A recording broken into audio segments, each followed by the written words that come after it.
रामाय रामभद्राय रामचंद्राय वेदसे रघुनाथाय नाथाय सीताय पतये नमः। हरे कृष्णा। तो पिछली कक्षा में हमने सुंदर कांड का जो सबसे सुंदर भाग है, किस तरह से हनुमान जी और सीता माता आपस में वार्तालाप करते हैं, और उससे पहले कैसे हनुमान जी सीता माता के पास पहुंचते हैं, उसका हमने विस्तार से चर्चा किया। जब रावण अशोक वाटिका से वापस लौट जाता है और सभी राक्षसनियों को बताता है कि आप किसी भी तरह से चाहे प्रलोभन देकर या डरा के या धमका के आप मेरे लिए सीता को मनवा लो। तो कुछ समय के पश्चात जो त्रिजटा है ना, जो कि बताया गया कि विभीषण की पुत्री है, वो एक स्वप्न के बारे में बताती हैं, और उस स्वप्न में आता है कि राम जो हैं युद्ध जीत चुके हैं। रावण एक गधों से बना हुआ रथ है ना, उसमें उसको ले जाया जा रहा है, और तेल के जो टैंकर है उसमें रावण को डुबोया जा रहा है, और प्रहस्त है, इंद्रजीत है, कुंभकर्ण है, सभी मार दिए गए हैं। केवल विभीषण और उनके जो 4 मंत्री हैं, केवल वही अंततः बचे हुए हैं। और एक महत्वपूर्ण था कि भगवान राम का एक दूत है जो वानर के रूप में आएगा और पूरी लंका को आग लगा के चला जाएगा। फिर हनुमान जी विचार करते हैं कि सीता माता से कैसे मिला जाए। तो सीता माता आत्महत्या करने का प्रयास करते हैं, है ना। वो अपने बालों को जो अशोक वाटिका का वृक्ष है उससे बांधकर उससे अपने आप को लटकाने का प्रयास करते हैं। तो उनकी जो दिव्य शरीर है उसके बाएं भाग में सभी तरह के अलग अलग तरह के शुभ संकेत आने लगते हैं। फिर हनुमान जी पेड़ के ऊपर से सीता माता को रामायण सुनाते हैं, जिससे सीता माता बहुत प्रसन्न होते हैं कि लंका में कोई ऐसे हैं जो भगवान राम का गुणगान कर रहे हैं। तो हनुमान जी फिर वृक्ष से उतरते हैं। वृक्ष से उतरने के बाद सीता माता के सामने वो खड़े हो जाते हैं। तो पहले तो सीता माता इस तरह से बोलते हैं कि जिस तरह से कोई बहुत लंबे समय तक, है ना, ऐसे कानों में कुछ ऐसे चोट लगी है और किसी ने बाम लगा दी हो, उसी तरह से ये रामायण सुनना मेरे लिए क्या है, कानों के लिए बहुत प्रिय है। और लेकिन हनुमान जी को जैसे ही वो देखती हैं तो उनके मन में क्या आ जाता है, एक संशय आ जाता है, डाउट आ जाता है कि ऐसा तो नहीं कि रावण है वेश बदल के आ गया है, या मैं स्वप्न तो नहीं देख रही हूँ। और स्वप्न में अगर बंदर को देखा जाए, है ना, तो बहुत अपशकुन होता है। लेकिन जब से भगवान राम से मैं दूर हूँ तब तक मैंने कभी भी सोया नहीं हूँ, तो ये स्वप्न नहीं है, ये वास्तविकता है, तो वास्तव में कोई बंदर है। तो इस तरह से हनुमान जी और सीता माता में बहुत लंबी चर्चा चलती है।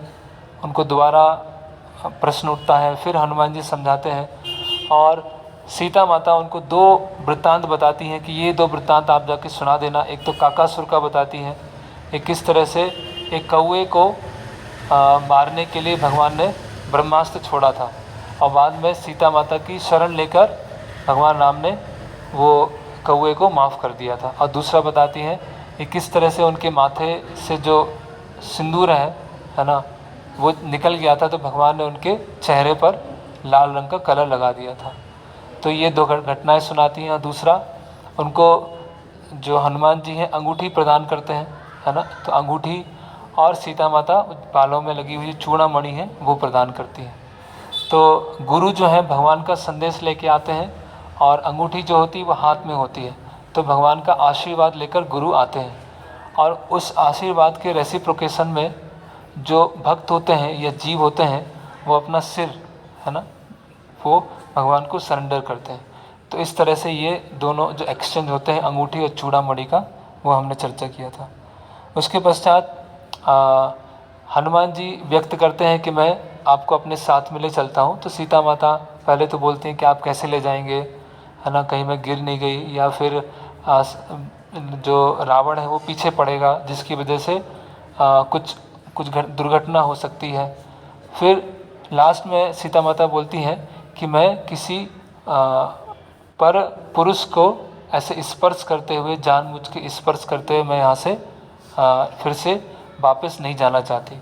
और मैं चाहती हूँ कि राम और जो लक्ष्मण हैं उनका गुणगान हो, उनकी महानता हो, इसके लिए ये आप कार्य कीजिए। फिर हनुमान जी को बोलती हैं कि कुछ एक रात्रि आप यहाँ पर रुक जाइए। जब से आप यहाँ पर आए हैं तब इतने समय के बाद, 10 महीने के बाद कुछ प्रसन्नता जैसा हुआ है। और हनुमान जी वहाँ पर रुक जाते हैं और अगले दिन फिर विचार करते हैं कि मैंने एक जो महत्वपूर्ण कार्य था वो तो संपन्न कर लिया है, लेकिन रावण की जो सेना है उसमें क्या कमजोरियां हैं, कैसे वो मजबूत है और लंका की स्थिति क्या है, वो सब मैं जान लूँ, उसके बाद मैं जाऊँगा, क्योंकि मुझसे पूछा जा सकता है। तो हनुमान जी क्या करते हैं, जो अशोक वाटिका को तहस नहस कर देते हैं, है ना। अशोक वाटिका के पूरे सरोवर को, पेड़ को, डाल को, सबको तहस नहस कर देते हैं और उसके गेट के सामने जाके खड़े हो जाते हैं, है ना। और गेट के सामने जब खड़े होके क्या होता है, सबसे पहले 80,000 सैनिकों को रावण भेजता है। और 80,000 सैनिकों को भेजने के बाद क्या हनुमान जी क्या करते हैं, कुछ ही क्षणों में उन 80,000 को निपटा देते हैं, है ना। उसके बाद कौन आता है, जाम्बूबली। जाम्बूबली कौन है, प्रहस्त का पुत्र। और जाम्बूबली को भी हनुमान जी क्या कर देते हैं, उससे मार देते हैं। तो यहाँ तक हमने देख लिया था। इसके आगे हम चलते हैं। फिर रावण क्या है, 7 मंत्रियों को भेजता है हनुमान जी को मारने के लिए, है ना। तो ये 7 मंत्री जो हैं, मंत्रियों के पुत्र थे, 7 मंत्रियों के पुत्र। तो ये आते हैं और हनुमान जी कुछ समय तक उनके साथ थोड़ा सा खेलते हैं, इधर उधर खेलते हैं थोड़ा सा, है ना। फिर बाद में क्या करते हैं, किसी को लात मारते हैं, किसी को घुसा मारते हैं, किसी को पेड़ उखाड़ के पेड़ से मार देते हैं, किसी को चट्टान से मार देते हैं। और उनका जो अल्टीमेट हथियार था वो था लोहे का खम्मा। लोहे का खम्मा लेते हैं और घुमा घुमा के 7 को मार देते हैं। फिर रावण क्या है, 5 अपने मुख्य जनरल्स को भेजता है, सेनापतियों को भेजता है, विरूपाक्ष, यूपाक्ष, दूरधर, प्रघस, भास्कर्ण, इन सबको भेजता है। तो इनके जो रथ हैं और राक्षसों को हनुमान जी क्या करते हैं, पूरा राख जैसा बना देते हैं, चूरा बना देते हैं उसका, है ना। और फिर पेड़ निकालते हैं और पेड़ निकाल के उनको जनरल्स को मार देते हैं। और धीरे धीरे 5 सब खत्म हो जाते हैं और फिर गेट पे जाके खड़े हो जाते हैं, हालांकि आओ अभी, अब कौन आएगा। फिर रावण क्या करता है, अपना जो युवा पुत्र होता है जिसका नाम होता है अक्ष, तो अक्ष को रावण भेजता है। तो अक्ष की थोड़ा वीरता को देखते हुए, है ना, अक्ष के शौर्य को देखते हुए हनुमान जी प्रशंसा करते हैं। तो अक्ष क्या है, अपने रथ से लड़ रहा था, हनुमान जी जमीन से लड़ रहे थे। तो हनुमान जी ऊपर छलांग लगाते हैं, है ना। और अक्ष क्या है, वो भी ऊपर जाता है, छलांग लगाता है, मायावी शक्ति है। और हनुमान जी क्या करते हैं, उसका एक टांग पकड़ते हैं और ऐसे घुमाते हैं और धोबी पछाड़ पूरा नीचे मार देते हैं। और जैसे ही मारते हैं तो वो पूरा दम तोड़ देता है। और मतलब वो कैसा हो जाता है, उसके हाथ पैर सब जैसे बॉल होती है ना, बॉल ऐसा पूरा चपट जाता है, चारों तरफ से पूरे चटनी बन जाती है उसकी। तो इससे क्या होता है कि रावण क्या हो जाता है, पूरा डर जाता है एकदम, है ना। रावण जो देवी देवताओं को डरा के रखता था, है ना, अलग अलग देवी देवता उससे डरते थे, है ना, उसके राज्य में अलग अलग कार्य करते थे, वो हनुमान जी की शक्ति से क्या हो रहा है, अभी उसने डरना चालू कर दिया, है ना। तो जहाँ हनुमान जी के प्रभाव से सीता माता का डर चला गया, उनको प्रसन्नता का अनुभव हुआ, वहीं जो आसुरी वृत्ति वाले जो रावण हैं और उनके मंत्री हैं, उनके हृदय में क्या हो गया, डर आ गया। तो हनुमान जी क्या है, भक्तों के हृदय में तो प्रसन्नता लेके आते हैं, लेकिन आसुरी लोग होते हैं, उनके हृदय में क्या आती है ना, डर, भय उत्पन्न कर देते हैं। और सभी देवी देवता ऊपर से देख रहे थे कि क्या स्थिति हो रही है। अभी रावण क्या हो जाता है, थोड़ा सा दुखी हो जाता है और इंद्रजीत बोलता है कि अब मैं जाऊंगा, है ना, मैं देखता हूँ ये खिलवाड़ बहुत हो गया। तो राक्षस लोग इतने मूर्ख होते हैं, मतलब 80,000 लोगों को मार दिया, जामुवली को मार दिया, 5 मिनिस्टर को मार दिया, 7 जनरल को मार दिया, अक्ष को मार दिया, लेकिन फिर भी इतना कॉन्फिडेंस होता है, इतना कॉन्फिडेंस कि हम कर लेंगे। वो ये नहीं देखते कि पीछे इतने सारे लोग टपक चुके हैं ना, और फिर भी हम क्या सोच रहे हैं हम करेंगे। तो ये आसुरी वृत्ति होती है ना, कि पीछे वाले लोगों को सुख नहीं मिल पाया इस संसार में, लेकिन मुझे तो सुख मिल ही जाएगा, है ना। पीछे वाले लोग थोड़े कमज़ोर रहे, थोड़ा कर नहीं पाए, लेकिन मैं थोड़ा अधिक टैलेंटेड हूँ, मैं ज़्यादा स्किलफुल हूँ, है ना, मैं अधिक होशियार हूँ, तो मैं अच्छे से इंद्रिय तृप्ति कर पाऊँगा, या अपने जो शत्रु है उसको मैं मार गिराऊँगा। तो उनके मन में कभी ये चीज़ उत्पन्न नहीं होती, मतलब उनमें इतना अहंकार होता है, इतना अहंकार होता है कि अपने सामने बहुत लोगों को मरते हुए देख रहे हैं, फिर भी कैसे गए, अपनी शक्ति पे इतना ज़्यादा उनको गर्व है। तो इंद्रजीत आता है, और इंद्रजीत के रथ में 4 शेर लगे होते हैं, है ना। तो सारे जो स्वर्ग के देवता होते हैं वो एकदम चौकन्ने हो जाते हैं कि अभी तो कुछ होगा, कुछ मतलब कुछ मज़ेदार युद्ध होगा, थोड़ा मज़ा आएगा। तो इंद्रजीत अलग अलग तरह के तीर चलाते हैं और हनुमान जी की बॉडी पर लगते हैं, और हनुमान जी को उससे कोई प्रभाव नहीं पड़ता है। तो जब वो इंद्रजीत देखता है कि मैंने इतने सारे अस्त्र शस्त्र चला दिए हैं, इतने सारे बाण चला दिए हैं, लेकिन ये बानर पे कुछ प्रभाव नहीं पड़ रहा है, तो इंद्रजीत क्या करते हैं, ब्रह्मास्त्र चलाते हैं, है ना। और ब्रह्मास्त्र जब चलाते हैं तो Hanuman ji out of respect, एक सम्मान के लिए, जबकि ब्रह्मा जी ने वरदान दिया था कि कोई भी अस्त्र शस्त्र आपको मार नहीं पाएगा, कोई भी अस्त्र शस्त्र आपको बांध नहीं पाएगा, इच्छा मृत्यु का वरदान दिया था हनुमान जी को। तो उन्होंने ब्रह्मा जी का एक रिस्पेक्ट रखने के लिए अपने आप को बंद मानना स्वीकार कर लिया, है ना। और दूसरा कारण क्या था कि हनुमान जी क्या है, रावण से मिलने के लिए बहुत आतुर थे, कि थोड़ा सा डर बैठा के जाएं, थोड़ा सा, है ना। तो यहाँ फिर बाकी राक्षसों ने क्या किया, हनुमान जी को पेड़ की छाल, रस्सी, उससे बांधना चालू कर दिया। पेड़ की छाल से बांध दिया, रस्सियों से बांध दिया। और कुछ समय के बाद क्या हुआ,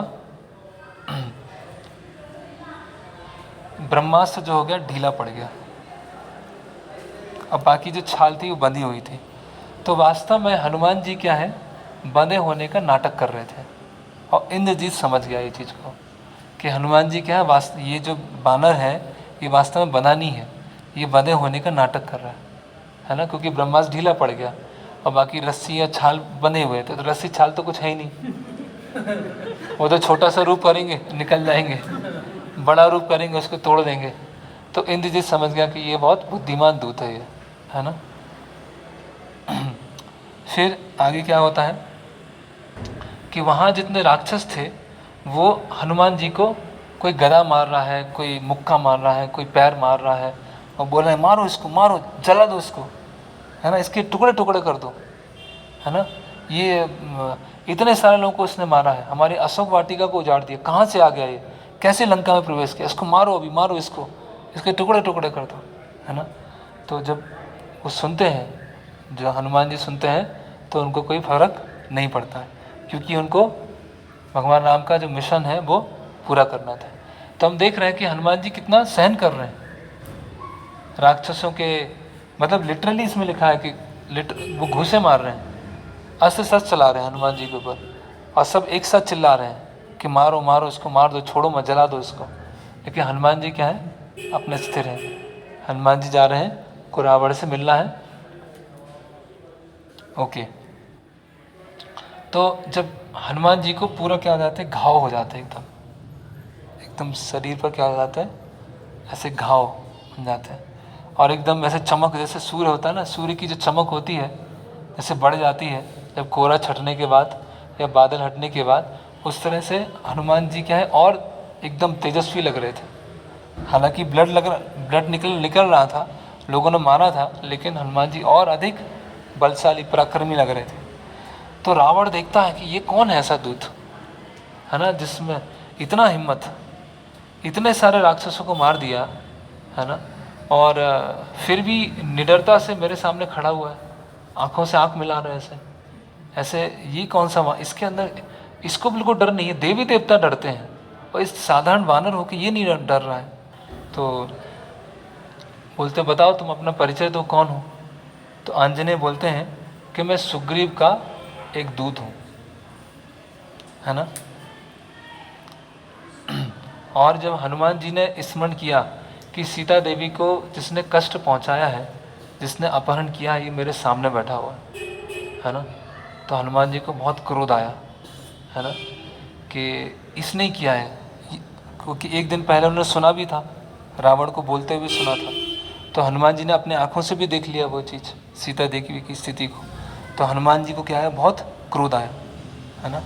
और रावण जो है अपनी 20 आँखों से हनुमान जी को ऐसे देखने लगा, ऐसे देखने लगा जैसे अपनी आँखों से जला देगा पूरा, है ना। फिर हनुमान जी विचार करते हैं, अगर रावण धार्मिक नियमों का पालन करता, धर्म के अनुसार चलता, तो अभी इंद्र से बड़ा राज्य होता है इसके पास, है ना। लेकिन ये क्या है, बहुत बड़ा मूर्ख है।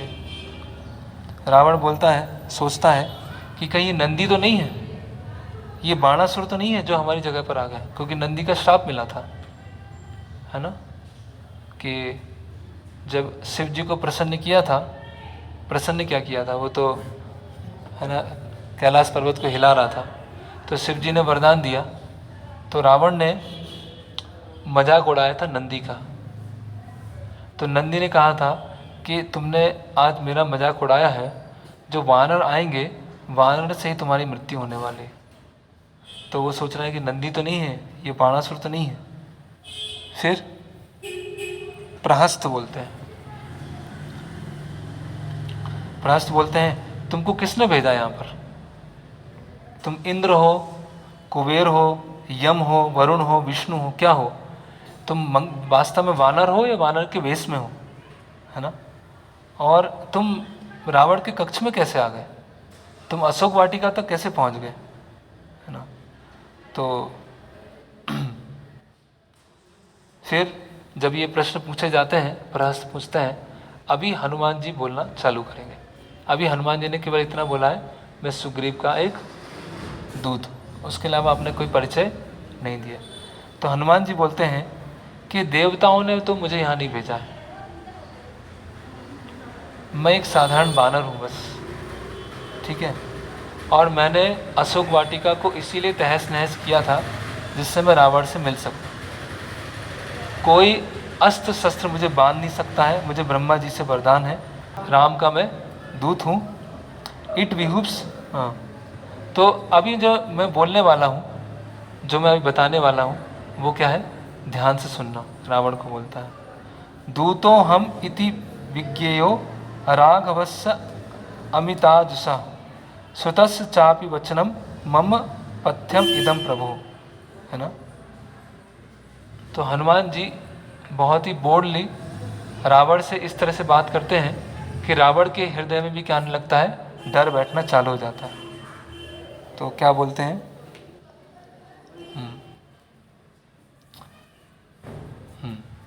तो यहाँ बता रहे हैं हनुमान जी कि मैं इतने सारे राक्षसों के सामने केवल मैं अकेला हूँ, मैं पूरी लंका को खुद अकेले नष्ट कर सकता हूँ, और जो तुम बैठे हो तुम्हें भी मार सकता हूँ, है ना। लेकिन मैं केवल दूत का ही कार्य करने आया हूँ, भी और कुछ कार्य करने नहीं आया, है ना। और सुग्रीव जो है वो किष्किंधा के राजा हैं, उन्होंने मुझे कार्य के लिए भेजा था। तो ये कार्य क्या है मैं तुम्हें अच्छे से समझा देता हूँ, ध्यान से सुनना, है ना। तो अभी हनुमान जी को जहाँ भी अवसर मिलता है वो रामायण सुनाना चालू कर देते हैं।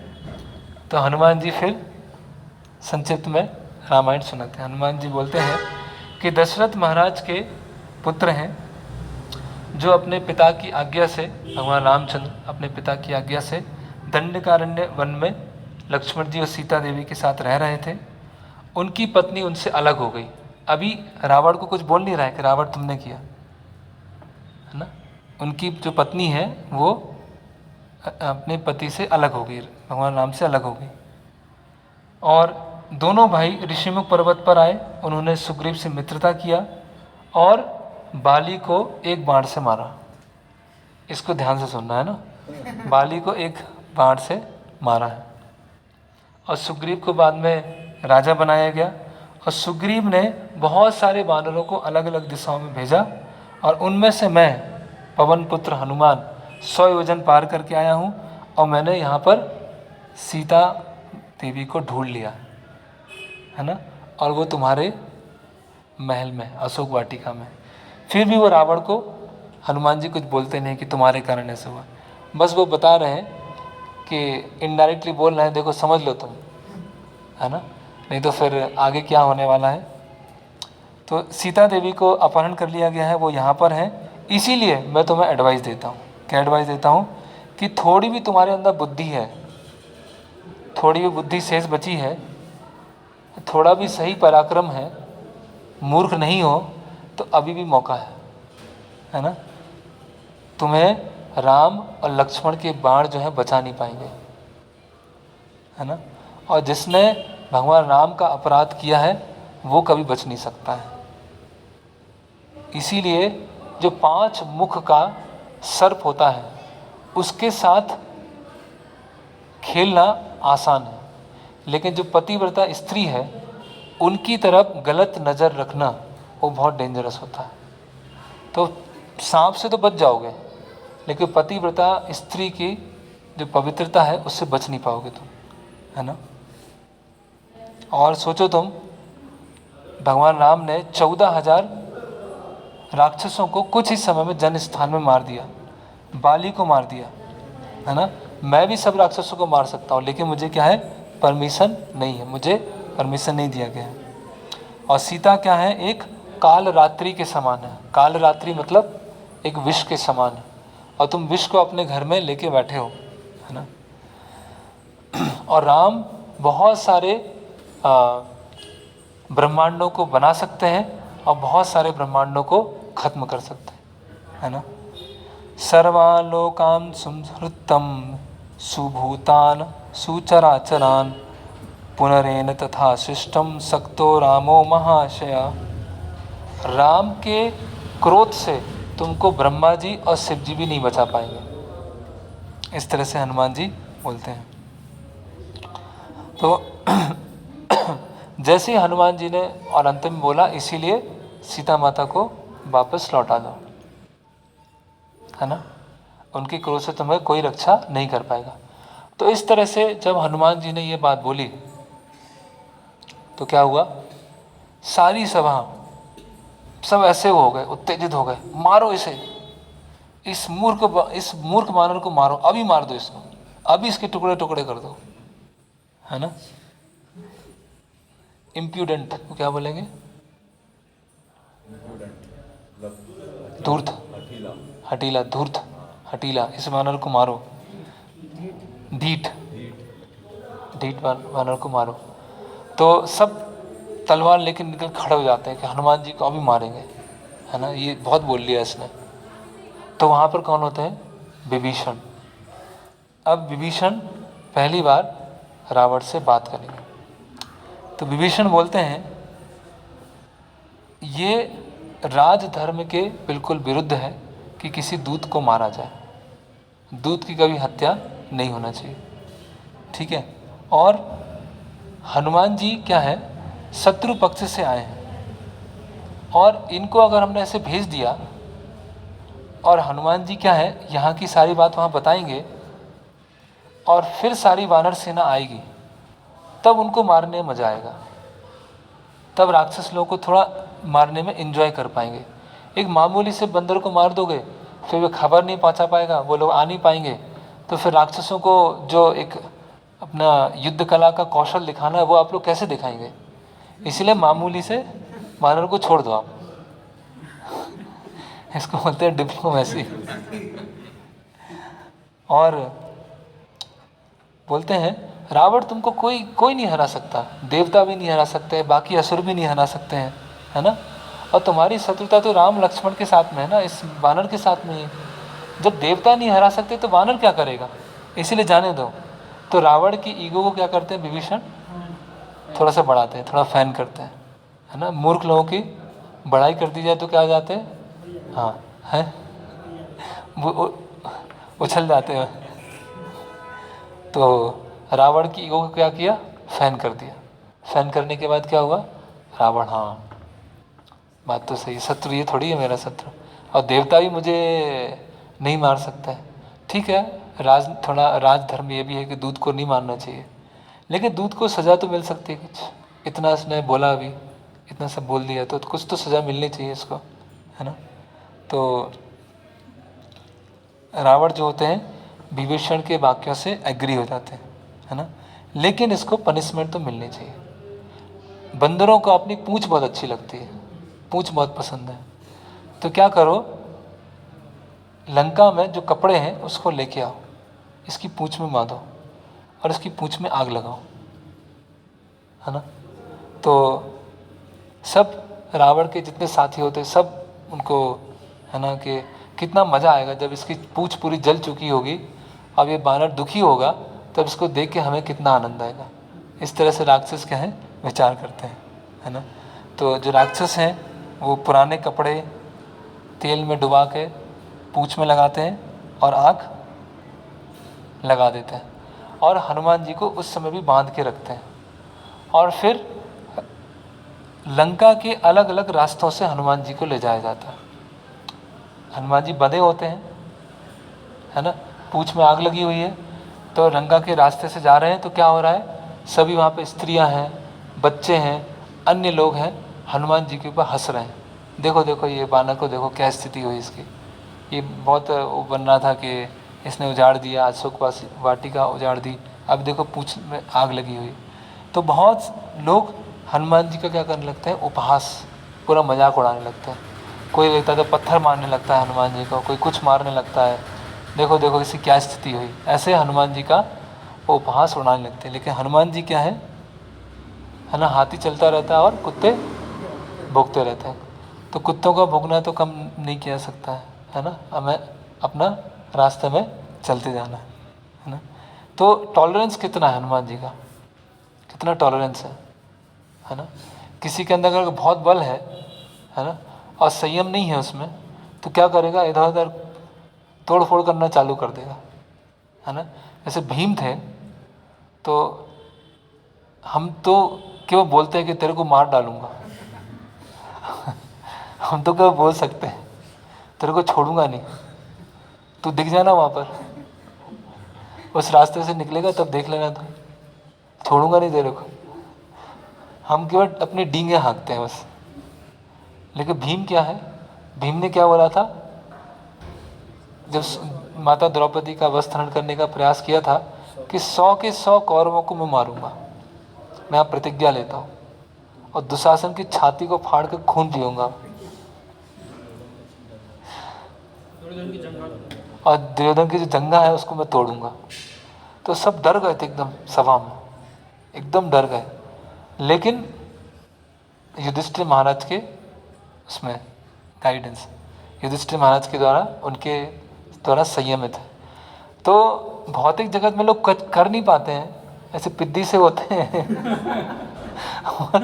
बोलेंगे ऐसा ऐसा कि मैं वो कर दूंगा, ये कर दूंगा, कर कुछ नहीं पाएंगे।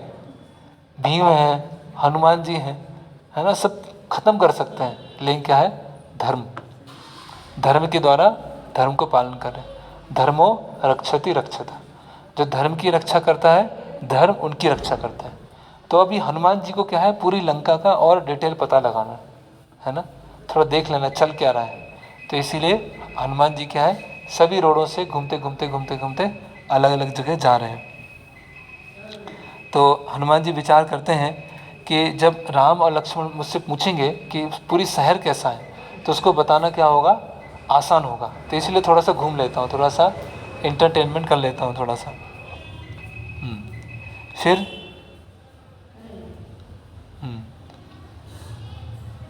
फिर क्या होता है कि जो राक्षसनी होती हैं उन तक खबर पहुंच जाती है। और वो सीता माता को बोलती हैं कि आपको पता है वो जो वानर आपसे बात कर रहा था उसकी पूंछ में आग लगा दी है ना, उसको जलाने वाले हैं वानर को।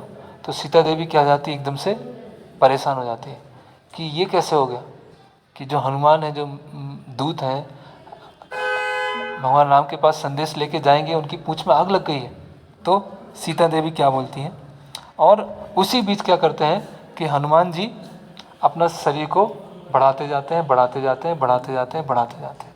सीता देवी क्या बोलती हैं, यदि अस्ति पति सृषा यदि अस्ति चरतम तपः यदि चा अस्ति एक पत्नी त्वं सीतो भव हनुमतः। सीतो भव हनुमतः कि अग्नि आप ठंडी हो जाए, अग्नि आप ठंडी हो जाए यदि मैंने अपने पति की सेवा की है, अगर मेरे चरित्र में तपस्या है, और अगर मैंने अपने मन में और हृदय में कभी भी भगवान राम के अलावा और किसी के बारे में विचार नहीं किया है, तो ये अग्नि क्या हो जाए, शीतल हो जाए। फिर बता रहे हैं, यदि कश्चित अनुक्रोशा तस्य मयि अस्ति धीमता यदि वा भाग्य से समय सीतो भव हनुमतः। सीता जी क्या बोल रही हैं कि अगर भगवान राम का मेरे प्रति थोड़ा भी स्नेह है और वो मुझे इस दुख से निकाल देंगे, तो मैं ये चाहती हूँ कि हनुमान को बिल्कुल भी कष्ट ना हो और अग्नि कैसे हो जाए, शीतल हो जाए। फिर क्या बोलती हैं, यदि मां वृत्त संपन्नात् तत्समागम लालसम सा विजानाति धर्मात्मा सीतो भव हनुमतः। अगर हनुमान मेरे हृदय को जानते हैं कि मैं पवित्र हूँ और मेरा हृदय जो है कि वह भगवान राम का स्मरण करता रहता है, तो ये अग्नि कैसी हो जाए, शीतल हो जाए। यदि माम तारयति आर्या सुग्रीव सत्य समाग्रह अस्ताम दुखान महाभावो सीतो भव हनुमतः। क्या बोले, अगर सुग्रीव जो है अपनी सेना को लेकर मुझे यहाँ से लेके जाएंगे और भगवान राम से मिलाने में मदद करेंगे, तो अग्नि क्या हो जाए, शीतल हो जाए। तो अग्निदेव जो है, अग्निदेव और वायुदेव में क्या है, आपस में मित्रता है। तो अग्निदेव क्या हो जाते हैं, अपना धर्म भी छोड़ देते हैं और शीतल हो जाते हैं। अग्नि का धर्म क्या है, ऊष्मा देना और प्रकाश देना। तो अग्नि क्या हो जाती है, पूरी शीतल हो जाती है। तो भगवान की सेवा करने के लिए अग्निदेव ने अपना धर्म भी परिवर्तित कर लिया, क्योंकि उच्च धर्म क्या है, भगवान के भक्तों की सेवा करना। यह भगवान के मिशन के लिए जो भक्त सेवा कर रहे हैं उनकी सहायता करना। तो वो सहायता करने के लिए अगर मेरा खुद का कोई धर्म है, मेरा निजी धर्म है या निचले स्तर का धर्म है, उसको छोड़ने के लिए भी मैं तैयार हूँ। तो अग्नि भी क्या हो गई, शीतल हो गई, है ना। और सीता माता की आज्ञा थी, तो सीता माता की आज्ञा और हनुमान जी की रक्षा करने के लिए अग्नि ने अपना धर्म परिवर्तित कर लिया। और हनुमान जी ने ये रियलाइज़ किया कि उनकी जो पूंछ में बहुत ठंडक लग रही है और ठंडा ठंडा लग रहा है, तो ये कैसे हो गए। तो ये हो ना हो, भगवान राम की कृपा से ही ऐसा हुआ होगा, है ना। फिर जो वायुदेव और अग्निदेव वो आपस में मिलते हैं, है ना। और हनुमान जी क्या करते हैं, सभी घरों में, सभी महलों में, अलग अलग स्थान पर एक एक जगह पर जाकर आग लगाना चालू कर देते हैं। सभी स्थानों पर जाते हैं और अग्नि से आग लगाना चालू करते हैं। और उनकी पूंछ में क्या है, पूरा शीतलता है, ठंडी एकदम, है ना। फिर हनुमान जी अपना साई बढ़ाते हैं और फिर लोहे का खम्भा उखाड़ते हैं, और जब आग लगाने में जो भी राक्षस आ रहे थे उसको उखाड़ के मारना चालू कर देते हैं। और बहुत सारे लोगों को ऐसे मारते जाते हैं, उनका चटनी और मुरब्बा सब, अचार सब बन जाता है उनका, पूरा उनको ख़त्म कर देते हैं। और ऐसा लग रहा था कि उनकी सूर्य की जो उनकी पूंछ है उसके पीछे सूर्य है कुछ, और सूर्य क्या है, सबको वो जलाता जा रहा है, जलाता जा रहा है। और हनुमान जी ने क्या किया, अपनी जो शक्ति से, अपने उत्साह से पूरी लंका को आग जला दी। प्रहस्त, महापार्श, वज्रदम, सुख, सारण, इंद्रजीत, जामुबली, सबके घरों को जला दिया। केवल विभीषण के घर को उन्होंने छोड़ दिया, है ना। और पूरा जितना भी वहाँ सामान था, जो गोल्ड था, डायमंड था, रत्न थे, सब वहाँ पर जलना चालू हो गए। और अग्निदेव और वायुदेव ने साथ में मिलकर पूरे लंका को भस्म प्राय कर दिया, है ना। ओके, फिर यहाँ बताए जा रहे हैं कि लंका जो कुछ रत्न थे वो पिघल जाए, उसके लिए कितना टेम्परेचर चाहिए, 2000 डिग्री सेल्सियस उन रत्नों को पिघलने के लिए। तो 2000 डिग्री सेल्सियस में सीता देवी को कुछ नहीं हुआ, लंका में हनुमान जी को कुछ नहीं हुआ, तो फिर उनको क्या अग्नि परीक्षा देना है। ये तो बस केवल भगवान राम जो है सीता माता के गुणगान के लिए वो अग्नि परीक्षा का उन्होंने आयोजन किया। बाकी इतनी बड़ी आग लग गई, पूरा लंका पूरा उसमें जल गया, इतना ज़्यादा टेम्परेचर है, लेकिन हनुमान जी को, सीता देवी को कुछ भी नहीं हुआ, है ना। तो इससे हम ये समझ सकते हैं। फिर जो हनुमान जी हैं त्रिकूट पर्वत के ऊपर खड़े हो गए। त्रिकूट पर्वत पे क्या है, लंका, पूरी लंका त्रिकूट पर्वत पर है। तो फिर सब लोग सोचने लगे कि ये वरुण देव थे, वायुदेव थे, रुद्र थे, अग्नि थे, सूर्य थे, कुबेर थे, ये था कौन, ये इसने कर क्या दिया ये, है ना। और हनुमान जी विचार कर रहे हैं, बहुत प्रसन्न हो गए, अब मेरा पर्पस पूरा हो गया। सीता देवी का पता लग गया, बातचीत हो गई, लंका के जो सैनिक थे उनके अंदर में दहशत ला दिया, पूरी लंका को जला दिया, अब मेरा काम पूरा हो गया। और बिल्कुल उछल कूद करना चालू कर दिया उन्होंने, अब मैं अपने लक्ष्य तक पहुंच गया। फिर हनुमान जी को क्या हुआ, अचानक से एक प्रश्न आया। प्रश्न क्या आया कि ऐसा तो नहीं कि पूरा लंका जलाया मैंने, अशोक वाटिका भी जला दी और वहाँ सीता देवी थी, ऐसा तो नहीं वो सीता देवी भी जल गई। तो वो सोचना गया कि अरे मैं तो कितना बड़ा गलती कर दी मैंने, अगर सीता देवी को कुछ क्षति पहुँच गया तो मैं क्या लेके जाऊँगा, और सीता देवी को कुछ हो गया, सारे वानरों का क्या होगा, भगवान राम लक्ष्मण का क्या होगा, पूरा अयोध्या वासियों का क्या होगा, किष्किंधा वासियों का क्या होगा। तो वो सोचना कि अरे पूरा काम पूरा बन ही गया था पूरा, और ये मैंने क्या गलती कर दिया, है ना। इस तरह से वो सोचने लगे। तो हनुमान जी ने सोचा कि अभी मैं अशोक वाटिका फिर से जाता हूँ, दोबारा फिर देख के आता हूँ कि वहाँ पे क्या स्थिति है। और बोलते हैं कि सीता देवी तो अपनी पतिव्रता से और महानता से हमेशा सुरक्षित है ना। जैसे कि एक सांप दूसरे सांप को क्षति नहीं पहुंचा सकता, उसी तरह से जो एक अग्नि है वो दूसरी अग्नि को क्षति नहीं पहुंचा सकती। जो पतिव्रता धर्म की अग्नि है वो दूसरी अग्नि उनको क्षति नहीं पहुंचा पाएगी। तपसा सत्यवाक्येन अनन्य त्वचा भर्तरि अपि चा निद्रहेत अग्निं नाताम अग्नि प्रदक्षति। वो भगवान राम की प्रिय पत्नी है, उनके द्वारा सुरक्षित हैं, इसीलिए अग्निदेव उनको स्पर्श भी नहीं कर सकते। ओके, फिर क्या होता है, वो सीता देवी के पास पहुंचते हैं ना, और सीता देवी को देखते हैं कि वो एकदम से सुरक्षित है ना। और वो सीता देवी को बताते हैं कि मैंने पूरी लंका जला दिया, है ना, राक्षसों के घर को जला दिया। तो सीता देवी क्या होती है, बहुत प्रसन्न हो जाती हैं, और सीता देवी बोलती हैं कि तुम सबको मत मारना, है ना। रावण को जो मारने का जो ग्लोरी है वो भगवान राम को जाना चाहिए, है ना। इसीलिए तुम जो प्रमुख राक्षस हैं उनको छोड़ देना, और भगवान राम खुद यहाँ पर आएंगे और वो मार के जाएंगे। तो बता रहे हैं, तो हनुमान जी बताते हैं कि हाँ मैं आपके शब्दों को स्वीकार करता हूँ, और ऐसा ही होगा, भगवान राम खुद आएंगे और फिर आपको यहाँ से लेके जाएंगे।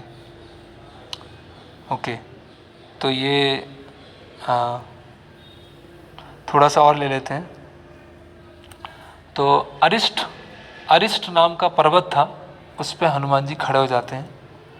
वो पर्वत था 30 योजन लंबा और 10 योजन चौड़ा। 30 योजन लंबा था और 10 योजन चौड़ा था। तो हनुमान जी उस पर खड़े हो गए और हनुमान जी क्या हुए, बस छलांग लगाने के लिए क्या है, बस रेडी है। और जैसे ही वो छलांग लगाते हैं तो पर्वत क्या हो जाता है, नीचे धंस जाता है ना। और वो समुद्र को पार करते हैं, मैनाक पर्वत से मिलते हैं और मैनाक पर्वत को बताते हैं कि अभी कार्य पूरा हो गया है ना।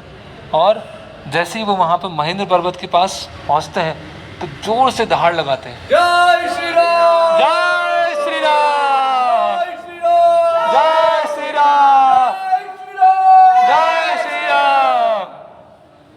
तो जब ऐसे जोर से हनुमान जी आवाज़ लगाते हैं तो पूरी वानर सेना सोचती है कि अभी ये तो कार्य पूरा हो गया, अब कार्य पूरा हो चुका है।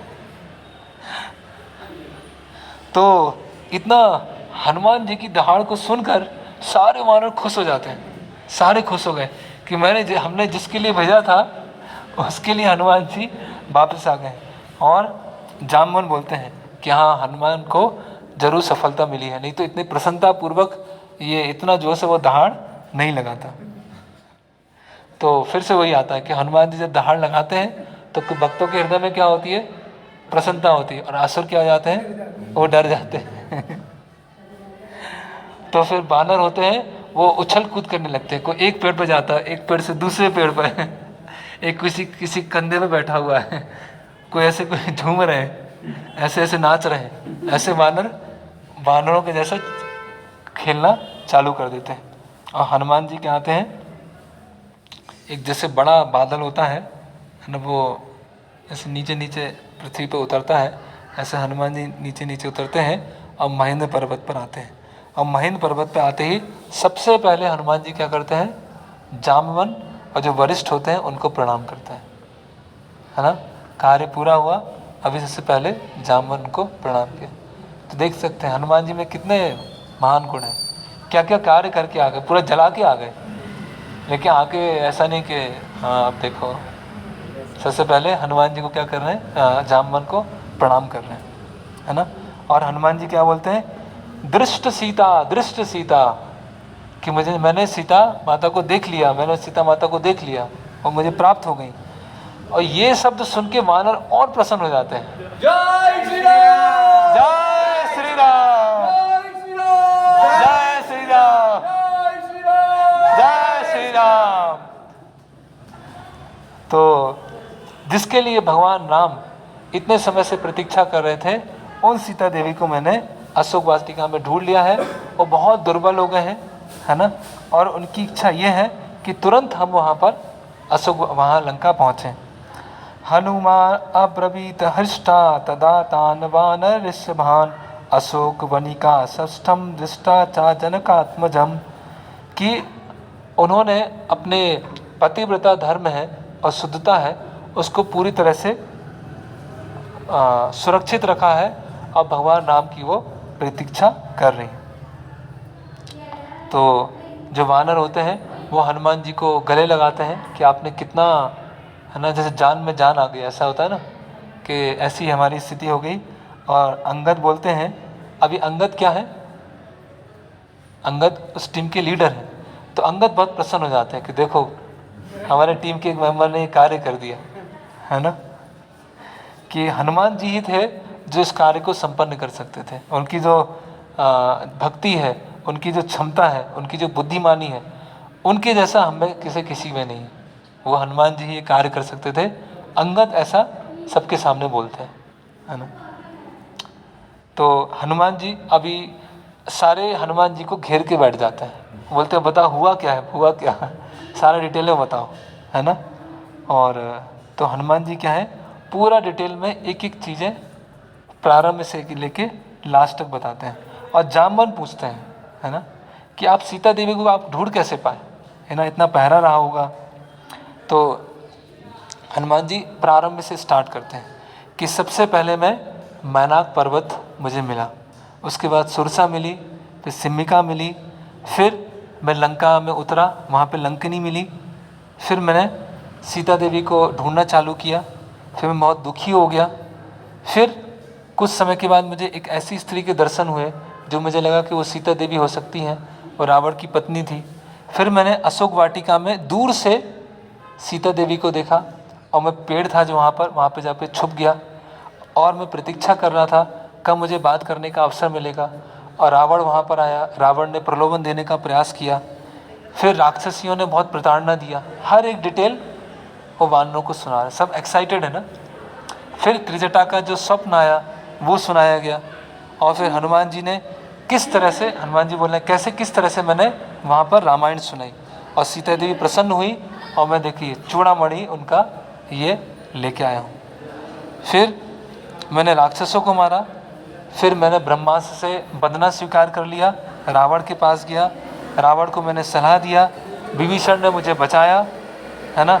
मेरी पूंछ में आग लगाई गई और मैंने पूरी लंका को जला दिया, और फिर से मैं सीता देवी से मिला और अरिष्ट नाम के पर्वत से मैंने उड़ान भरी, और फिर मैं आपके सामने यहाँ पर खड़ा हुआ।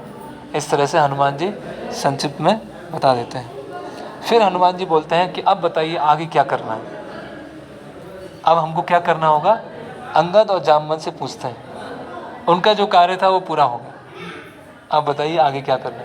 मतलब वो पूरी तरह से डिपेंडेंट है, कोई इतना पावरफुल है, इतना शक्तिशाली है, लेकिन फिर भी वो अपनी निर्भरता किन्हीं पे दिखा रहे हैं। ऐसा नहीं कि कोई ज़रूरत नहीं, मैं अकेले कर लूँगा जो है समय। तो हनुमान जी बोले अब बताइए मुझे क्या करना है आगे, है ना। तो जामवंत और हनुमान जी बोलते हैं कि अभी आप लोग डिसाइड कीजिए कि भगवान राम को जो रिपोर्ट देना है मैंने बता दिया, मैंने अपना कार्य कर लिया, अभी आप लोग भगवान राम और लक्ष्मण को रिपोर्ट दीजिए। तो देखिए कितना कितना महान गुण है। फिर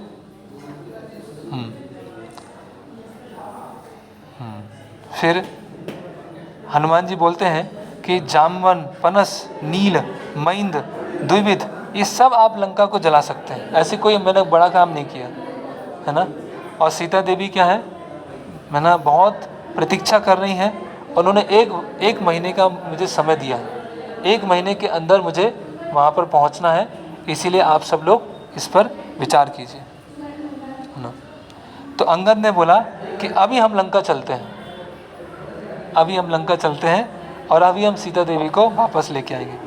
ओके, तो जामवंत बोलते हैं कि अभी आप जल्दबाजी में लंका मत जाइए, पहले हम संदेशा वहाँ पहुँचा देते हैं। तो वो लोग समुद्र के पास थे, वहाँ से किष्किंधा में आते हैं, और किष्किंधा के जब क्षेत्र में पहुँचते हैं तो एक मधुवन नाम का वो आता है, जंगल नहीं, वाटिका टाइप में आती है, एक गार्डन जैसा आता है।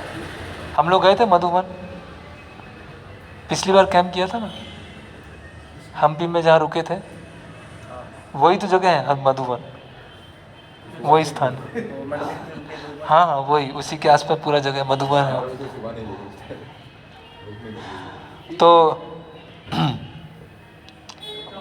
तो ये जो मधुवन था वो दधिमुख नाम, जो सुग्रीव के कौन थे, ना अंकल चाचा या मामा हो रहे होंगे, तो उनको गार्ड करते थे, वो मधुवन को देखते थे। तो अंगद ने बोला कि अभी हमने अपना वो लक्ष्य प्राप्त कर ली है, सीता माता का खोज निकाल लिया है, अभी फीस्ट, जाओ और जितना खाना है उतना खाओ, जितना खेलना है उतना खेलो, जितना नहाना है उतना नहाओ, और फल खाओ, शहद खाओ, अच्छे से रहो। अभी कार्य क्या हो गया है, पूरा हो चुका है, अभी चिंता करने की आवश्यकता नहीं। तो वो जाते हैं और दधिमुख होते हैं, उनको रोकने का प्रयास करता है, तो बानर उनको घुसा साइड में और पंजे से नोच लेते हैं, और वो तो पूरा मन भर के, पूरा हृदय से पूरा खाते हैं, शहद पीते हैं, नाचते हैं, नहाते हैं, सब करते हो। और दधिमुख गुस्से में जाता है कि ये मेरा बगीचा था, है ना, कैसे ये सब वानर ये ले रहे हैं। तो मैं क्या करता हूँ, और मुझे ऐसे दांत से और पंजे से मार दिया, अभी मैं भगवान राम के पास में जाता हूँ, अभी उनको बताता हूँ कि इन्होंने वानरों ने क्या किया है। और जब ये चल रहा होता तो हनुमान जी बोलते और शहद पियो, और शहद पियो, और फल खाओ। तो दधिमुख जो होता है वो जब पूरा एकदम छिल जाता है, पूरा उसका शरीर पूरा तो सुग्रीव के पास में जाता है कंप्लेन लेकर, और दधिमुख और राम, लक्ष्मण और सुग्रीव को देखते हैं। बस थोड़ा सा और सुंदरकांड बचा हुआ है। तो सुग्रीव बोलते हैं कि क्या हुआ दधिमुख, ऐसी स्थिति कैसे, किसने पीटा तुम्हें किसने मार दिया।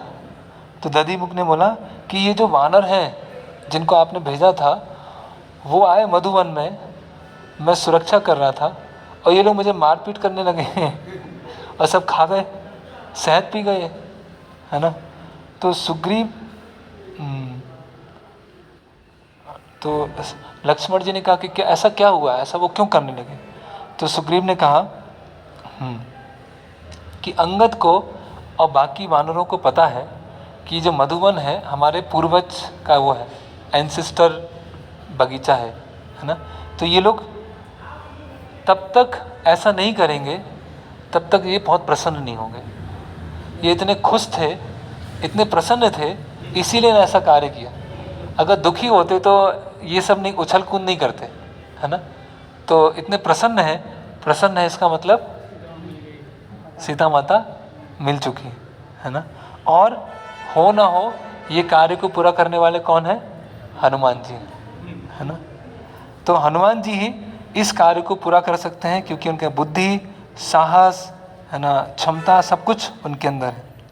तो बोलते हैं जामवन्न यत्र नेता स्यात् अंगतस्य बल ईश्वरा हनुमान च अपि अधिष्ठाता न तस्य गति अन्यथा। तो कितना इम्पोर्टेंट श्लोक है।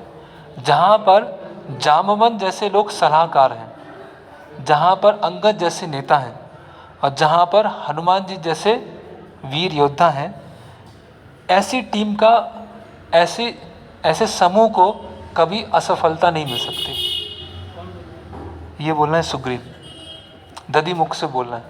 क्या जामवंत जैसे सलाहकार हैं, अंगद जैसे नेता हैं और हनुमान जी जैसे वीर सेवक हैं, योद्धा हैं। ऐसा समूह कभी किसी से हार नहीं सकता, वो हमेशा सफलता लेकर ही आएगा, है ना। और ये अभी हम सब सुनने के लिए तैयार हैं कि सीता देवी मिल गई हैं, उनको बुला के लेके आओ, है ना। तो सुग्रीव दधिमुख को बोलते हैं कि जाओ अंगद को बोलो, अन्य वानरों को बोलो कि किष्किंधा जल्दी आए और हम लोग पूरा मतलब बहुत ज़्यादा उत्सुक हैं वो समाचार सुनने के लिए, है ना। और सुग्रीव बोलते हैं कि उनके अपराध को मैं क्षमा करता हूँ और उन्होंने जो तोड़ा फोड़ा किया है उनको मैं क्षमा करता हूँ। तो यहाँ पर आचार्यगण बता रहे हैं कि दधिमुख और सुग्रीव के दृष्टिकोण में कितना अंतर है। दधिमुख केवल एक छोटी सी घटना देख पा रहा है कि मेरा बगीचे को उगाड़ दिया, मारपीट कर दिया, वो ये देख नहीं पा रहा है कि हनुमान सभी वानर कितने प्रसन्न हैं। लेकिन सुग्रीव का दृष्टिकोण क्या है, उस घटना के पीछे उद्देश्य क्या है, क्यों इतने वानर प्रसन्न हैं, क्योंकि एक कार्य के लिए भेजा था, वो कार्य पूरा हुआ है, इसीलिए इतने प्रसन्न हैं। तो अगर हमारा दृष्टिकोण छोटा है तो हम इधर की चीज़ या इधर की चीज़ वो नहीं समझ पाएंगे, थोड़ा इतना ही समझ पाएंगे और इसकी वजह से छोटी छोटी चीज़ों को लेकर परेशान हो जाएंगे क्योंकि हमें पूरा दृष्टिकोण पता नहीं, करेक्ट। लेकिन सुग्रीव क्या है, उनको पूरा पता है, शुरुआत से लेकर अंतिम तक पता है ना। जैसे मान लीजिए कोई इधर जा रहा है, फिर इधर जा रहा है, फिर इधर जा रहा है, इधर जा रहा है, तो उस जगह मैं कहीं चल ही नहीं रहा हूँ, केवल इधर इधर चक्कर खा रहा हूँ, लेकिन भगवान को पता है वो धीरे धीरे धीरे धीरे करके आगे बढ़ रहा है। ऐसे भक्ति में हम देखते हैं, अगर हमारा दृष्टिकोण छोटा है तो एक समय के बाद हमें लगता है कि पता नहीं मैं प्रगति कर रहा हूँ कि नहीं कर रहा हूँ, अपने अनर्थों से निकल रहा हूँ कि नहीं निकल रहा हूँ। लेकिन भगवान के दृष्टिकोण से देखा जाए और हम पिछले 3-4 साल पहले अपनी स्थिति को देखें और अभी अपनी स्थिति को देखें तो कहीं ना कहीं हम अंतर पाएंगे, कहीं ना कहीं वो प्रगति हमारी हो रही है, प्रोसेस काम कर रही है। तो दधिमुख जाते हैं मधुवन में और सुग्रीव के ऑर्डर को लेके जाते हैं और बोलते हैं अंगद से कि सुग्रीव जो क्या है बिल्कुल भी गुस्सा नहीं है और आप लोग जल्दी जाइए वहाँ पर, भगवान राम जो है आपके समाचार सुनने के लिए बहुत उत्सुक हैं।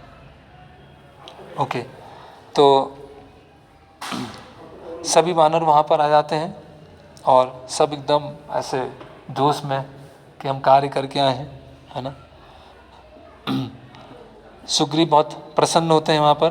अंगद, हनुमान और सभी वानर भगवान राम को देखते हैं और हनुमान जी तुरंत प्रणाम करते हैं भगवान राम को, लक्ष्मण को। क्या बोलते हैं? दृष्ट देवीत, दृष्ट देवीत, कि मैंने देख लिया। सीता दृष्ट नहीं बोला, दृष्ट देवीत, मैंने तुरंत, मतलब मैंने देख लिया है। तो यहाँ पर आचार्यगण बता रहे हैं कि हनुमान जी भगवान राम जो थे बहुत उत्सुक थे। अभी हुआ क्या है? तो सबसे पहले हनुमान जी ने क्या शब्द यूज किया? दृष्ट। दृष्ट मतलब देख लिया। तो वो भगवान राम को, है ना, जो समाचार मिलना है उसका एग्जैक्ट एक शब्द में हनुमान जी ने वो बता दिया और अधिक कुछ बहुत ज़्यादा बातचीत करने की आवश्यकता नहीं है। तो जो भक्त है उसका यही कंसर्न होता है कि भगवान, जैसे भगवान राम की यहाँ चिंता है कि किस तरह से सीता देवी का संदेश मिले, है ना। तो तुरंत हनुमान जी ने सबसे पहले जो शब्द बोला, दृष्ट। ये नहीं बोला कि मैंने इतना मेहनत करके 100 योजन पार किया था, मैंने इतने कष्ट लिए थे और इतना सब करने के बाद मुझे सीता देवी मिल गई। तो किया तो वैसे मैंने ही, लेकिन जो काम था वो हो गया।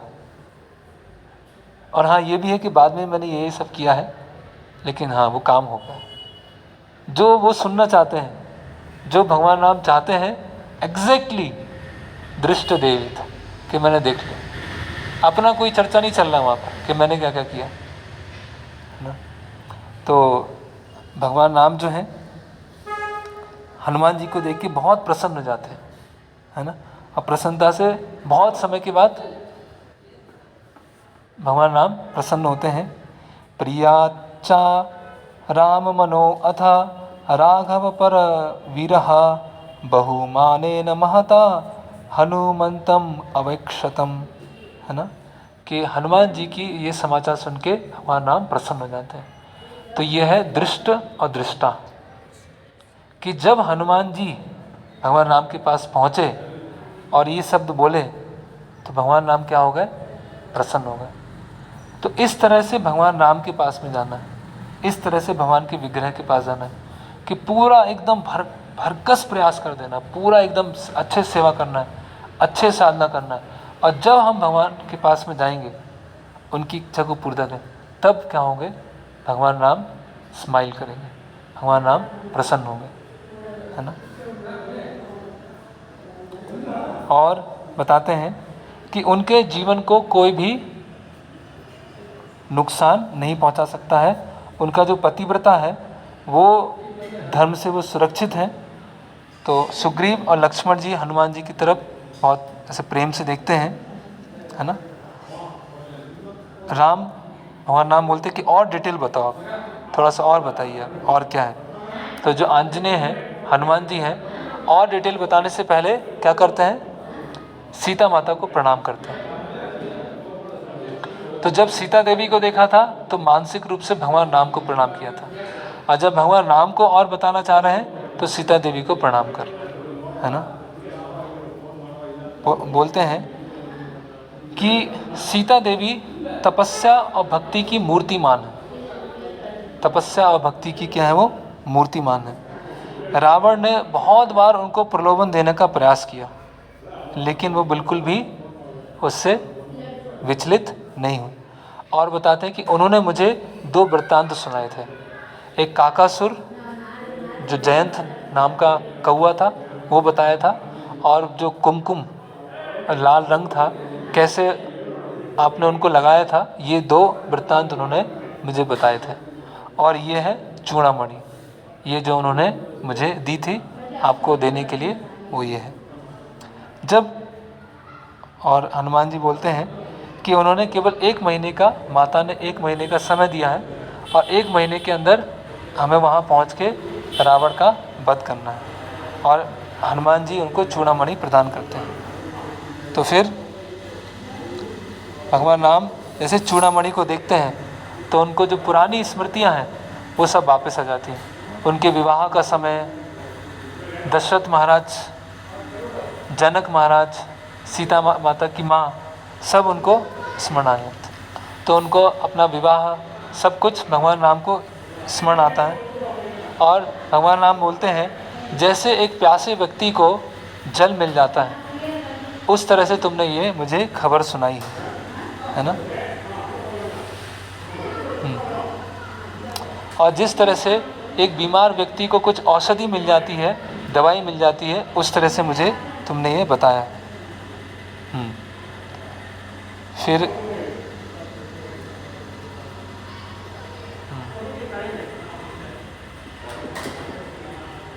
फिर हनुमान जी और आगे बताते हैं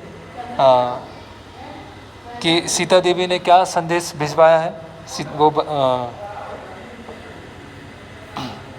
और हनुमान जी ने सीता देवी को ये बताया कि आप चिंता मत करें, जो भगवान राम की पूरी सेना है उसका सबसे छोटा वानर मैं हूँ। सब मुझसे श्रेष्ठ हैं या सब मुझसे बराबर हैं। मैं उनको सांत्वना दे के आया हूँ। और मैंने ये भी कहा है कि ज़रूरत पड़े तो राम और लक्ष्मण को मैं कंधे पे बैठा के लंका लेके आऊँगा और सभी राक्षसों को मार दूँगा। तो इस तरह से मेरी बातचीत हुई। तो यहाँ पर सुंदरकांड क्या है, इसका समापन होता है। तो हनुमान जी उन्होंने कितने कष्ट लिए वो कुछ नहीं बताया। हनुमान जी भगवान राम के सामने खड़े हैं तो पूरा उनके शरीर से ऐसे ब्लड निकल रहा है। हथियार, जो हथियार हैं उनकी चिन्ह बने उनकी बॉडी पर, लेकिन वो उन्होंने कुछ नहीं बताया। उन्होंने यही बताया कि सीता माता से मिले और क्या बातचीत हुई और सीता माता ने क्या संदेश भेजा है ना। तो भगवान राम बोलते हैं कि ये कार्य केवल 3 लोग कर सकते थे, गरुड़, वायुदेव और तुमने जो कार्य किया है। लंका जो देवों के द्वारा, दानवों के द्वारा, गंधर्वों, नागों के द्वारा कहीं भी अप्रोच नहीं है, लेकिन तुम वहाँ पर पहुँच पाए। तो 3 तरह के सेवक होते हैं। भगवान राम क्या बोलते हैं, 3 तरह के सेवक होते हैं। जो सबसे उत्तम सेवक होता है, जो स्वामी जो कार्य देते हैं उस कार्य को तो करते ही है, उसके अलावा स्वामी के मनोभिष्ट को जानकर उससे भी अधिक कार्य करके आता है, जिससे उसके जो मुख्य कार्य है उसको करने में उनको सहायता मिले। ये सबसे उत्तम श्रेणी का सेवक होता है। जितना बोला जाए उतना नहीं करता है, उससे अधिक करके आता है और ऐसा करता है कि स्वामी का जो मुख्य प्रयोजन है वो पूरा हो। और दूसरे स्तर का सेवक जो होता है, जितना बोला जाता है उतना करता है। और तीसरे स्तर का सेवक क्या होता है, जो कार्य बोला जाए उतना भी नहीं करता है, वो उतने में भी वो इधर उधर है ना चला जाता है। तो तुम क्या हो, सबसे उत्तम सेवक हो, है ना। और सीता के समाचार को लाकर तुमने मेरे प्राण बचा लिए, तुमने मेरे प्राण मुझे प्राण अपने वापस लौटा दिए। तो अब मेरे पास देने के लिए कुछ नहीं है। तुमने जो मेरे लिए सेवा की है उसके बदले मुझे देने के लिए पास कुछ भी नहीं है। और अगर मैं बोलूं कि मेरे पास कुछ देने के लिए है तो मैं तुम्हारी सेवा करने की अवहेलना कर रहा हूँ, क्योंकि जो सेवा जो तुमने की है उसका कोई कंपैरिजन नहीं है, उसकी कोई तुलना नहीं है। इसीलिए बस मैं एक चीज़ कर सकता हूँ कि मैं तुम्हें गले लगा सकता हूँ, है ना। अपने आप को मैं तुम्हें दे सकता हूँ और मेरे पास कुछ नहीं है। तो भगवान राम क्या करते हैं, हनुमान जी के पास में जाते हैं और हनुमान जी को गले लगा देते हैं। जय श्री राम, जय श्री राम, जय श्री राम, जय श्री राम, जय श्री राम, जय श्री राम। तो हनुमान जी को गले लगाने के पश्चात, है ना, तो यहाँ पर वाल्मीकि मुनि बता रहे हैं कि अगर भगवान राम हनुमान जी को कुछ और देते तो वो पूरा रेसिप्रोकेशन नहीं होता, क्योंकि कोई अन्य चीज़ जो है वो भगवान के आलिंगन से उनकी तुलना नहीं की जा सकती। भगवान की जो प्रेम है, भगवान अपने भक्तों को जो प्रेम देते हैं, संसार की किसी भी वस्तु की तुलना नहीं है उसका, है ना। सारी चीज़, भगवान राम का जो अपने भक्तों के प्रति प्रेम है, संसार की सारी चीज़ उसके सामने फीकी है, संसार की सारी चीज़ें उसके सामने बासी हैं, उसका कोई मूल्य नहीं है। ये केवल एक तिनके के समान है। है ना, तो भगवान राम अगर वो कुछ देते, कुछ पोजीशन देते, कोई स्थिति देते, तो वो सब वो इनसिग्निफिकेंट होता। तो सीता देवी यहाँ बता रहे हैं वाल्मीकि मुनि, सीता देवी ने देखिए क्या किया, सीता देवी ने उनको अग्नि से बचाया, है ना। भगवान राम ने उनको उनकी सेवा का फल दिया, और सेवा का फल क्या था, उनका पूरी तरह से प्रेम। तो ये भगवान राम का अपने भक्तों के प्रति कैसे ग्रेटिट्यूड रहता है, कैसे कृतज्ञता रहती है, भगवान राम उसके द्वारा बता रहे हैं, है ना। तो इस तरह से हनुमान जी क्या है, ये सर्वश्रेष्ठ सेवक हैं। उन्होंने जैसी सेवा की, इसीलिए आज का सुंदरकांड गाया जाता है, हर जगह सुंदरकांड होता है, हर मंगलवार को, हर शनिवार को सुंदरकांड होता है। तो ये रिवॉर्ड है ना। सेवा का रिवॉर्ड क्या है, और सेवा। अभी तक हनुमान जी ने ये नहीं बताया कि मुझे घाव कैसे लगे, मुझे मुक्के मारे गए, है ना, मुझे मेरा उपहास उड़ाया गया, मुझे अपशब्द बोले गए, मेरे ऊपर तलवार चलाई गई, कुछ नहीं बताया हनुमान जी ने। केवल यही बताया कि सीता माता को मैंने देखा, ये बातचीत हुई और सीता माता ने ये दिया। उसके बाद जब चर्चा की जाती है, सब लोग बैठते हैं कि आप बताइए लंका कैसी है, लंका सिटी क्या है, क्या गलियां हैं, क्या है। फिर हनुमान जी बताना चाहते हैं ये है, और फिर बाकी भक्त हनुमान जी को आगे करते हैं कि देखिए इन्होंने क्या किया, इनकी शरीर को देखिए, ब्लड निकल रहा है, घाव बने हुए, और हनुमान जी पूरे विनम्र होकर खड़े हुए।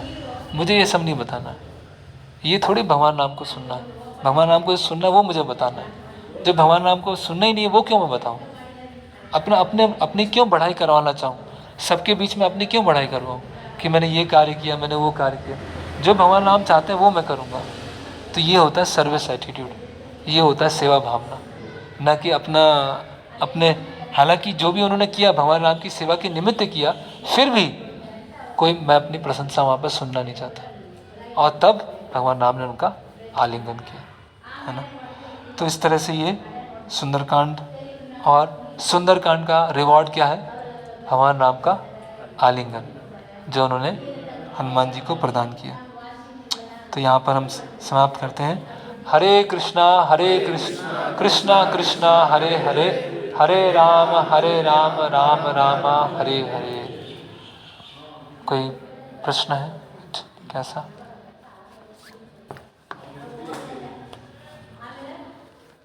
ओके। तो जैसे कि हमने श्रीरंगम में देखा था कि कृष्ण के दर्शन कैसे होंगे, वैकुंठ कैसे जाएंगे। सबसे पहले ब्लाइंड फिश, अंधी मछली, इंद्रियां क्या है, बहुत सारी चीज़ों से आकर्षित होते हैं, अलग अलग इंद्रिय विषयों से आकर्षित होते हैं। तो वो इंद्रियां कैसी हो जाए, अंधी हो जाए, खत्म हो जाए, वो आकर्षण खत्म हो जाए।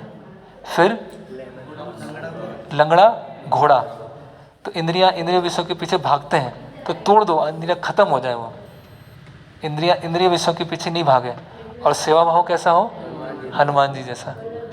तो इंद्रियां अंधी हो जाएंगी, लंगड़ी हो जाएंगी, हनुमान जी से सेवा भाव आएगा, तब वैकुंठ में प्रवेश मिलेगा, तब भगवान कृष्ण के हमें दर्शन हो पाएंगे। तो ये सुंदरकांड पे हमें मेडिटेट करना है, ध्यान करना है, कैसे प्रारंभ से लेकर संपाति के आने से लेकर भगवान राम के आलिंगन तक करने तक क्या क्या हनुमान जी ने किया, क्या क्या हम शिक्षा ले सकते हैं, ये हम मनन करें और इसको हम साथ में लेके जाएं।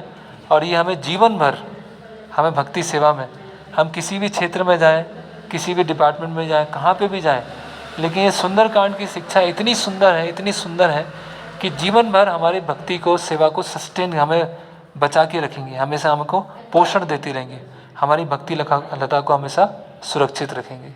एक एक इंसिडेंट उसका। हरे कृष्णा, जय श्री राम, पवन पुत्र हनुमान जी की, गौर प्रेमानंदे।